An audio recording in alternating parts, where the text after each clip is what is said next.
السلام علیکم۔ آج کی نئی ویڈیو میں ہم آپ کو خوش آمدید کہتے ہیں۔ کیسے ہیں آپ سب؟ اردو کوسچنس میں کچھ اور اردو کے کوسچنز ہیں۔ باغ و بہار میر امن دہلوی کی کتاب ہے، داستان ہے۔ نذیر احمد پہلے ناول نگار ہیں۔ مرزا رسوا ناول نگار ہیں اور امراؤ جہاں ادا ان کا ناول ہے۔ مختصر افسانے کا آغاز سجاد حیدر جلدرم سے ہوتا ہے۔ کایا پلٹ انتظار حسین کا افسانہ ہے۔ افسانے کا بابا اعظم پریم چند کو کہا جاتا ہے۔ اردو زبان کا تعلق جو ہے وہ زبانوں کے ہند یورپی گروہ سے ہے۔ ہند یورپی زبانوں کے 8 خاندان ہیں جن کو الگ الگ کیٹیگریز میں شامل کیا گیا ہے۔ ذکر میر تقی میر کی آپ بیتی ہے، یعنی ان کے ساتھ کیا کیا بیتا، جو خود کے ساتھ بیتی جائے اس کو آپ بیتی کہتے ہیں۔ فراق گورکھپوری نے غالب کو میر سے بڑا غزل گو قرار دیا ہے۔ فراق گورکھپوری نے غالب کو میر سے بڑا غزل گو قرار دیا ہے۔ ظاہر ہے غالب زیادہ مشہور ہے۔ ویسے تو میر تقی میر کی بھی شاعری اچھی ہے، لیکن غالب کا نام زیادہ لیا جاتا ہے۔ مرزا غالب کا ابتدا میں تخلص اسد تھا۔ دامن پہ کوئی چھینٹ نہ خنجر پہ کوئی داغ، تم قتل کرو یا کرامات کرو۔ کلیم احمد عاجز کا شعر ہے۔ فوج کی جمع افواج دیوان غالب کو نئی نسل کی انجیل قرار دے سکتے ہیں۔ یہ الفاظ ڈاکٹر محمد حسن کے ہیں۔ ویسے ایسا تو نہیں کہنا چاہیے، انجیل تو اللہ کی طرف سے ہے، اور جو دیوان غالب ہے وہ انسان نے لکھا ہے۔ میرا جی کا موضوع سخن عشقیہ ہے۔ جو میرا جی کا موضوع سخن ہے، ان کی شاعری کا موضوع ہے، ان کی غزلیات کا، اشعار کا موضوع ہے، عشقیہ موضوع ہے۔ حسرت موہانی کا اصل نام فضل حسن ہے۔ حسرت موہانی کا اصل نام فضل حسن۔ کلیم الدین احمد نے غزل کو نیم وحشی صنف شاعری کا قرار دیا ہے۔ کلیم احمد نے غزل کو نیم وحشی صنف قرار دیا ہے۔ جن کو شاعری پسند نہیں ہوتی وہ پھر تنقید تو کرتے ہیں، تنقید تو کیا کچھ لوگ تنقیص بھی کر دیتے ہیں۔ اردو ادب کا نیا دبستان کتاب کا نام ہے، ڈاکٹر حمید الدین نے لکھی ہے۔ اردو ادب کا نیا دبستان ڈاکٹر حمید الدین نے لکھی ہے۔ میزان فیض کی کتاب ہے۔ ادب ان جذبات کی ترجمانی کرے جو دنیا کو ترقی کی راہ دکھائے۔ اختر حسین رائے پوری نے لکھا ہے۔ اختر حسین رائے پوری نے لکھا ہے۔ آزادی کے بعد تحریک علم بردار حسن عسکری تھے۔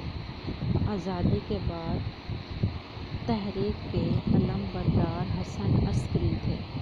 اشفاق احمد زندگی کے اندھیرے سے چھوٹے چھوٹے جگنو چننے اور پھر ان سے پورے مطلع کو روشن کرنے والے افسانہ نگار ہیں۔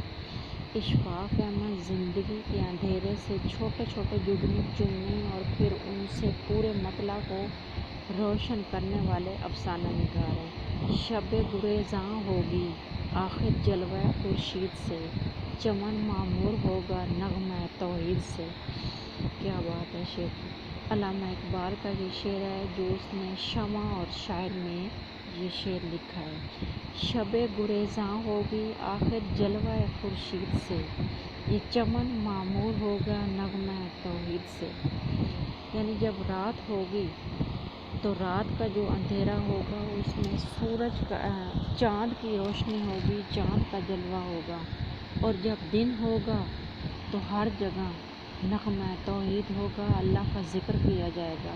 جیسے صبح اٹھ کر نماز پڑھتے ہیں تو یہ جو پرند چرند ہیں یہ بھی اللہ کی عبادت کرتے ہیں، اللہ کا نام لیتے ہیں انسانوں کی طرح۔ یہ اقبال کا شعر ہے اور شمع اور شاعر میں انہوں نے لکھا ہے۔ اردو کی پہلی نقاد خاتون ممتاز شیریں ہیں۔ اردو کی پہلی نقاد خاتون ممتاز شیریں ہیں۔ اچھا جی۔ زبانوں کے 8 خاندان ہیں۔ باغ و بہار میر امن دہلوی کی داستان ہے۔ نذیر احمد پہلے ناول نگار ہے۔ مرزا رسوا ناول نگار ہے۔ امراؤ جان عطا کا ناول ہے۔ مختصر افسانے کا آغاز سجاد حیدر شلترم سے ہوتا ہے جو کہ افسانہ نگار ہیں۔ کایا پلٹ افسانہ امتیاز حسین کا ہے۔ افسانے کا بابا اعظم پریم چند ہے۔ اردو زبان کا تعلق زبانوں کے ہند یورپی گروہ سے ہے۔ زبانوں کے 8 خاندان ہیں۔ ذکر میر تقی میر کی آبیتی ہے۔ فراق گورکھپوری نے غالب کو میر سے بڑا غزل گو شاعر قرار دیا۔ مرزا غالب کا ابتدا میں تخلص اسد تھا۔ دامن پہ کوئی چھینٹ نہ خنجر پہ کوئی داغ، تم قتل کرو ہو یا کرامات کرو ہو۔ کلیم احمد عاجز کی کتاب ہے، بلکہ ان کا شعر ہے۔ کلیم احمد عاجز فوج کی جمع افواج دیوان غالب کو نئی نسل کی انجیل قرار دے سکتے ہیں، یہ الفاظ ڈاکٹر محمد حسن نے کہے ہیں۔ میرا جی کا موضوع سخن عشق کیا ہے۔ حسرت موہانی کا اصل نام فضل حسن ہے۔ کلیم الدین احمد نے غزل کو نیم وحشی صنف قرار دیا ہے۔ اردو ادب کا نیا دبستان ڈاکٹر حمید الدین کی کتاب ہے۔ میزان فیض احمد فیض کی کتاب ہے۔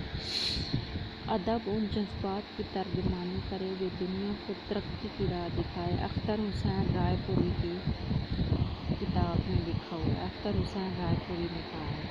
آزادی کے بعد تحریک علم بردار حسن عسکری، اشفاق احمد زندگی کے اندھیرے سے چھوٹے چھوٹے جگنو چننے اور پھر ان سے پورے مطلع کو روشن کرنے والے افسانہ نگار ہیں۔ شب گریزاں ہوگی آخر جلوہ خورشید سے، یہ چمن معمور ہوگا نغمہ توحید سے۔ علامہ اقبال نے لکھا ہے شمع اور شاعر میں، اردو کی پہلی نقاد خاتون ممتاز شیریں ہیں۔ جی آج کی ہماری ویڈیو اتنی تھی، ملتے ہیں ایک نئی ویڈیو کے ساتھ، تب تک کے لیے اپنا خیال رکھیے گا۔ اللہ